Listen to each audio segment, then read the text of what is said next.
Cricket के कवानीन को जानना इस गेम को पसंद करने वाले हर इंसान की ख्वाहिश होती है और इस गेम को मजीद दिलचस्प बनाने के लिए अक्सर एमसीसी खेल के कवानीन में तब्दीलियां भी करता रहता है।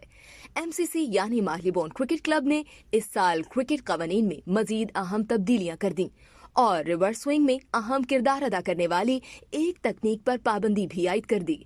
एमसीसी के नए कवानीन के मुताबिक 1 अक्टूबर 2022 से खिलाड़ी गेंद पर थूक नहीं लगा सकेंगे और अगर किसी खिलाड़ी ने ऐसा किया तो उसे टैंपरिंग तस्वुर किया जाएगा, जिसकी सजा जुर्माना और पाबंदी भी हो सकती है। इसी तरह बैटर के कैच आउट के कानून में तब्दीली कर दी गई है। अगर ओवर खत्म नहीं हुआ तो कैच आउट पर नया आने वाला बैटर ही अगली गेंद का सामना करेगा, यानी कैच पकड़ने से पहले अगर खिलाड़ी क्रॉस भी कर जाते हैं तो नए आने वाली खिलाड़ी ही को अगली गेंद का सामना करना पड़ेगा। एमसीसी का कहना है कि अब मैदान में किसी जानवर या शख्स के आने की सूरत में एम्पायर उस गेंद को डेड बॉल करार देने का अहल भी होगा।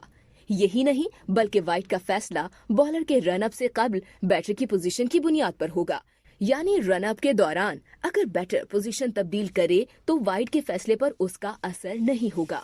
अब बॉलर के रनअप के दौरान फील्डर की गैर जरूरी मूवमेंट या हरकत पर बैटिंग टीम को 5 पेनल्टी रन भी मिल जाएंगे।